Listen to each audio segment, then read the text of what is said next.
नमस्कार, आप देख रहे हैं खबरें अभी तक और मैं हूं आपके साथ नदीम अहमद।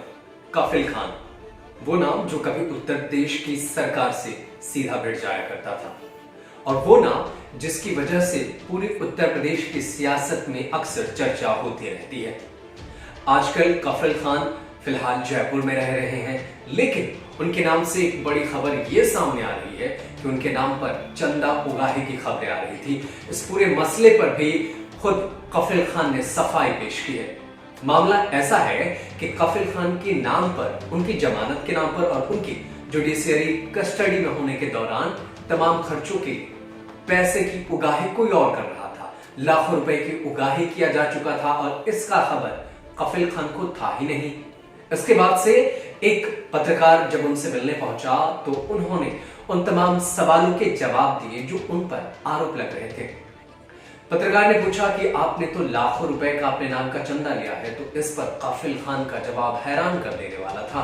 काफिल खान का कहना है कि वो इन सब खबरों से बेहद अनजान है और उन्हें ऐसी किसी खबर की जानकारी नहीं है। क्या है मामला और कौन है लोग जो ऐसी उगाही कर रहे हैं और बड़े बड़े ऐसे राजनेताओं के नाम पर, या यूं कहें कि अभी वो पॉलिटिक्स के नए नौसिखे खिलाड़ी हैं और उनके नाम पर इतनी बड़ी घटना को अंजाम दी जाती है। तो क्या कहते हैं काफिल खान? देखिए ये रिपोर्ट, सुनिए खुद काफिल खान ने क्या कहा है।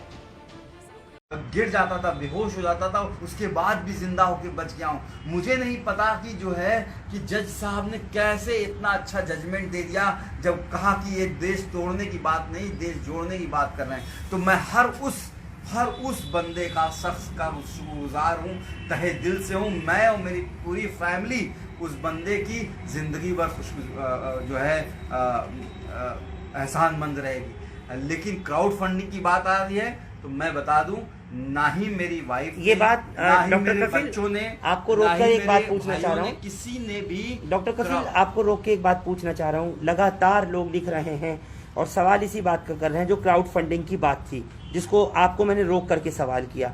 आपकी तरफ से या परिवार की तरफ से क्या कहा गया था ऐसा कि क्राउड फंडिंग की जरूरत है? मेरी वाइफ ने जुलाई में ही वीडियो रिलीज करके बोला था कि हमें पैसे की कोई ज़रूरत नहीं है क्राउड फंडिंग की, और क्राउड फंडिंग नहीं करिए। उसके बाद मेरे भाई ने भी वीडियो डाल कर किया हुआ था।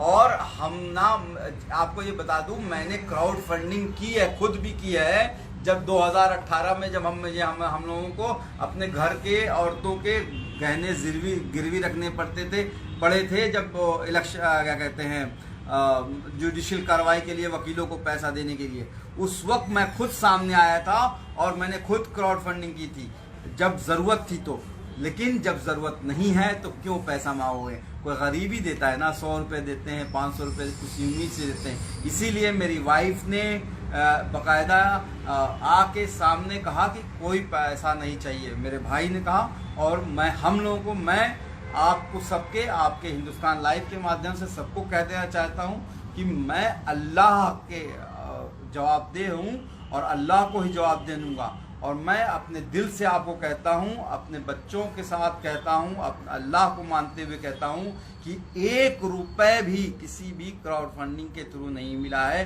किसी NGO ने, किसी संस्था ने, किसी पॉलिटिकल पार्टी ने कोई पैसा नहीं दिया है। लेकिन जो लाखों रुपया डॉक्टर कफिल के नाम से लोगों ने दिया, जिनमें चाहे 1 रुपए से लेकर की 1000 रुपए से लेकर की लाख रुपए तक, 20 50 हज़ार रुपए तक डॉक्टर कफिल के नाम वो जमा हुआ, उसमें से कुछ डॉक्टर कफिल के परिवार को नहीं मिला। अरे अभी तो मेरे पास सऊदी अरेबिया से भी एक फ़ोन आया था और उन्होंने, नाम नहीं बताऊंगा, उन्होंने कहा कि जो है वो अलीगेडियन है वो लोग, और वो आजमगढ़ के रहने वाले हैं, अलीगेडियन है एक्चुअली। उन्होंने कुछ पैसे इकट्ठा करके दिए थे और उस बंदे, आपको पैसे मिले कि नहीं? तो मैंने कहा भाई पैसे हमें नहीं मिले हैं और ना ही हमें मिले हैं, और अल्लाह का शुक्र है कि अभी ज़रूरत नहीं है। जिस दिन ज़रूरत होगी डॉक्टर कफिल खुद सामने आ जाएंगे या उनकी फैमिली खुद सामने आ जाएगी। तो कानूनी लड़ाई लड़ने के लिए या वकीलों को पैसे देने के लिए? हाँ, यही बात बता दूं, मेरे जिनको भी कंफ्यूजन हो रहा है, मेरे वकील, पब्लिक को कंफ्यूजन हो रहा है पूरे देश और दुनिया में। मेरे वकील फुजैल अयूबी साहब हैं जो दिल्ली के रहने वाले हैं, एबाद मुश्ताक है जो दिल्ली के रहने वाले हैं, इंदिरा जयसिंह मैम हैं जो सुप्रीम कोर्ट की सीनियर एडवोकेट हैं, उनको मेरी अम्मी के खाते से 2.5 लाख रुपए गया है, आप पता कर सकते हो। उनको किसी और ने पैसा दिया गया। इसके अलावा आपके जो इलाहाबाद के वकील हैं, दिलीप गुप्ता सर, मनोज पांडे, मनीष सिंह, नजरुल इस्लाम, सफदर काजमी, ये 5 वकीलों की टीम हमने बनाई थी इलाहाबाद में। आप इनके नंबर गूगल से खोज के इनको फोन कीजिए कि आपको किसी ने, कफील के परिवार के अलावा किसी ने 1 रुपया भी दिया है या आपको कभी कांटेक्ट किया है, तो आपको सच्चाई पता चल जाएगी। देखिए, आप मेरा काम है, मैं बता दूं, मेरा काम है हेल्थ की बातें करना, हेल्थ फॉर ऑल पे काम करना।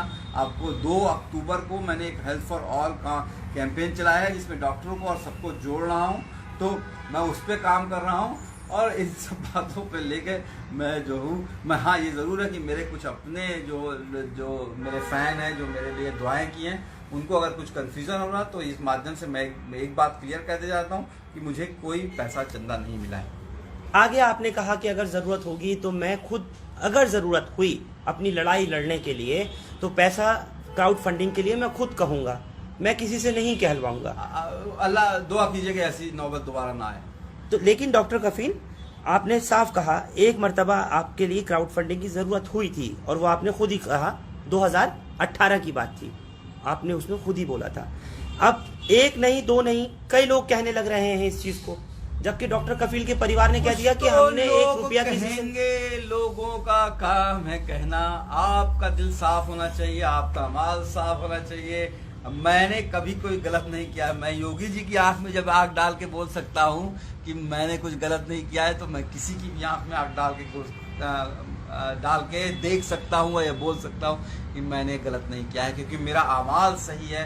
मेरा अल्लाह जानता है कि मैंने कुछ गलत नहीं किया है। बाकी जो है, कुछ तो लोग कहेंगे ही। जब आप भाई जो है पैगंबर साहब के ऊपर जो है बहुत से इल्जाम लगे, लोगों ने बहुत कुछ किया, आप जो है जीसस के ऊपर किया, तो लोग तो गौतम बुद्ध साहब के साथ किया, तो मैं तो बहुत छोटा सा आदमी हूँ यार, लोग तो कहते रहेंगे। पर आपको अपना जो है मोटो जो है, जो आपको इस वक्त आपको पता है कि डेटा बता दूं साहब कि 1000 लोग कोरोना वायरस से रोज मर रहे हैं इस वक्त, और 1 लाख से ज्यादा मर चुके हैं। लेकिन इंडिया में 28,000 लोग रोज बिना कोरोना वायरस की डिजीज यानी नॉन कोविड बीमारियों से, जैसे कैंसर हुआ, हार्ट अटैक हुआ, डायलिसिस ना मिलने की वजह से, प्रेगनेंसी से, डिलीवरी के वक्त, pneumonia, dengue, malaria, chikungunya, diarrhoea, उससे लोग मर जा रहे हैं। तो हम लोगों को अपने हेल्थ स्ट्रक्चर पे काम करना है। और आपको आपके हिंदुस्तान लाइव के माध्यम से ये बता देना चाहता हूँ, जब नवंबर, दिसंबर, जनवरी, ये 3 महीना जो है ये बहुत क्रूशियल होने वाला है, खासकर जो है। आपने क्या बताया? नवंबर, दिसंबर, जनवरी बहुत ज्यादा, नवंबर, दिसंबर, जनवरी जो है ये बहुत जो है डिफिकल्ट टाइम होने वाला है पॉपुलस स्टेट में, जहाँ पे पॉपुलेशन ज़्यादा है, जैसे बिहार, आसाम, वेस्ट बंगाल और छत्तीसगढ़, राजस्थान, मध्य प्रदेश।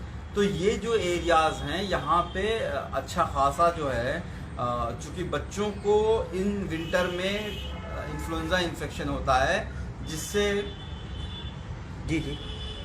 इन्फ्लुएंजा इन्फेक्शन होता है, जिससे वो जो है अगर उनको कोरोना हो जाए तो वो सुपर स्प्रेडर बन सकते हैं और वो जो है कोरोना को बहुत फैला सकते हैं। तो हमें जो है अगले 3-4 महीने बहुत काम मिलके करना है। तो मुझे लगता है कि सबको एक साथ आना चाहिए और हेल्थ फॉर ऑल पे काम करना चाहिए। डॉक्टर कफील खान, वो लोग जिन्होंने आपके लिए इंसाफ की लड़ाई के लिए आवाज़ उठाई और लगातार आगे आते रहे, उनमें बहुत से लोग ऐसे हैं जो आपसे मिलना भी चाहते हैं। आपको लगता है कि आज उनको मिलना चाहिए, वक्त देना चाहिए, या जो कुछ खदशे हैं, ख्यालात हैं, जो कोई कम्युनिकेशन गैप्स हैं, वो बात? मैं सबसे मिलना चाहूँगा, मैं हर किसी से गले लगना चाहूँगा, हर किसी का शुक्रिया अदा करना चाहूँगा। मैं जो हूँ अभी दिल्ली में था, कल कुछ बच्चे आए थे कुशीनगर से मिलने, मैं उनसे उतनी ही इस्तकबाल से मिला और मैं सबसे मिलना चाहूँगा, पूरे इंडिया के हर कोने कोने जाके जो है मिलना चाहूँगा और आपके घर आना चाहूँगा, आपके साथ बैठ के खाना खाना चाहूँगा। अभी कुछ टाइम मैं अपनी फैमिली के साथ बिता रहा हूँ। अपनी अम्मी जान मेरी थोड़ी डरी हुई हैं, मेरी वाइफ हैं, मेरे बच्चे हैं, उन पर जो है ना सिर्फ मुझ पर, पूरी फैमिली को परेशान किया गया है। तो बहुत मेंटल ट्रॉमा से गुजरी हैं वो लोग। तो उनको कुछ टाइम दे रहा हूँ, कुछ वक्त उनके साथ गुजार रहा हूँ। तो अभी आप जो है मैं सबसे मिलना चाहूँगा। आप उनसे भी मिलना चाहेंगे जिन्होंने के आरोप भी लगाए हों या जिन्होंने के एविडेंस वाली बात रखी हो आगे? आपका खुला मंच है कि आप बात करें। मैं हर किसी, मैं देखो जो है किसी को भी गलत काम नहीं करना चाहिए, बस इतना मैं जानता हूँ। और मैं हर किसी का शुक्रगुजार हूँ जिसने मेरे लिए दुआएं की है, मेरे लिए मेहनत की है। परिवार को कुछ नहीं मिला ना ज़रूरत, जैसा आपने कहा। इस वक्त में जो हालात हैं, मथुरा का जो मामला उठाया गया है, पहले तो राम जन्मभूमि का मामला हुआ, बाबरी मस्जिद का, और उसके बाद वो अब अदालत के फैसले को जनता ने मान लिया, दोनों फरीकों ने, हिंदुओं ने भी मुसलमानों ने। लेकिन अब जिस तरीके से मामला निकल कर के आया मथुरा का शाही मस्जिद ईदगाह का, जहां पर कि ये बताया गया कि श्री कृष्ण जन्म स्थान है, आपको लगता है कि आज के मुद्दे, सेहत का जैसे आपने कहा, तालीम का कहा, गिरता हुआ जीडीपी का मैयार कहा, बेरोजगारी के बढ़ते मामले, वो ज्यादा जरूरी है या फिर ये मुद्दा जरूरी है कि अब श्री कृष्ण जन्म स्थान का शाही मस्जिद का उठाया जाए? देखिए धीरे धीरे ये भी यूपी में ही है, उसी उत्तर प्रदेश में जिसके शिकार सरकार के आप हुए। धीरे धीरे जो है लोगों को बातें समझ में आने लगेंगी। मैं पूरे इंडिया घूमता हूं और जब मैं कैंप भी करता था तो लोगों से पूछता था कि आपको आपकी सरकार से क्या एक्सपेक्टेशन है। तो लोग यही कहते थे 2 वक्त की रोटी मिल जाए, अपना इज्जत की रोटी, जब बच्चा बीमार हो तो अच्छे से अच्छे स्कूल में, अच्छे हॉस्पिटल में उसका इलाज हो जाए, जब पढ़ने जाए तो अच्छे से अच्छे स्कूल में पढ़े, वो भी IIT IIM और एम्स में पढ़े, और जब पढ़ लिख ले तो डॉक्टर बन जाए, मतलब डॉक्टर बन जाए, नौकरी मिल जाए, कुछ भी कर ले। तो रोटी कपड़ा मकान, हेल्थ एजुकेशन एम्प्लॉयमेंट, यही डिमांड है।